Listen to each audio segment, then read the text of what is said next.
കണ്ണൂരിൽ പ്രായപൂർത്തിയാകാത്ത പെൺകുട്ടിയെ പീഡിപ്പിച്ച കേസിൽ ഓട്ടോറിക്ഷ ഡ്രൈവർ അറസ്റ്റിൽ. മീഡിയ വഴി പരിചയപ്പെട്ട യുവതിയെയും അവരുടെ 3 മക്കളെയും കൂട്ടി അനീഷ് ലോഡ്ജ് മുറിയിൽ താമസിക്കുകയായിരുന്നു. പുലർച്ചെ 2:30 ഇതിൽ 14-കാരിയെ അനീഷ് പീഡിപ്പിക്കുന്നത് +2 വിദ്യാർത്ഥിനിയായ യുവതിയുടെ മകൾ കാണുകയും അമ്മയോട് പറയുകയും ചെയ്തു. കൗൺസിലിംഗിനിടെ കുട്ടി പീഡനവിവരം വെളിപ്പെടുത്തുകയായിരുന്നു. തുടർന്ന് ചൈൽഡ് ലൈൻ അധികൃതർ പോലീസിൽ അറിയിക്കുകയും കേസെടുക്കുകയും ചെയ്തു. മാതമംഗലത്ത് വെച്ചാണ് അനീഷിനെ അറസ്റ്റ് ചെയ്തത്.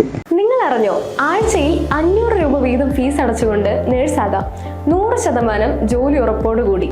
1/4 നൂറ്റാണ്ടിന്റെ വിജയത്തിളക്കവുമായി Saint Mary's nursing college Cherupuzha. പഠനത്തോടൊപ്പം തന്നെ ജോലി നൽകുക എന്നത് ഞങ്ങളുടെ മാത്രം പ്രത്യേകതയാണ്. പ്രവേശന സമയത്തെ അഡ്മിഷൻ ഫീസ് മാത്രം. 100% പ്രാക്ടിക്കലോടുകൂടി ഓൺലൈനായും പഠിക്കാം. അഡ്മിഷൻ തുടരുന്നു. 2 വർഷത്തെ നഴ്സിംഗ് ആൻഡ് ലാബ് ടെക്നീഷ്യൻ കോഴ്സുകളും 1 വർഷത്തെ പ്രീ പ്രൈമറി ടീച്ചേഴ്സ് ട്രെയിനിങ് കോഴ്സുകളും ഇവിടെ ലഭ്യമാണ്. Saint Mary's nursing college Cherupuzha. Phone number 9446007032 9947771550 860689797907.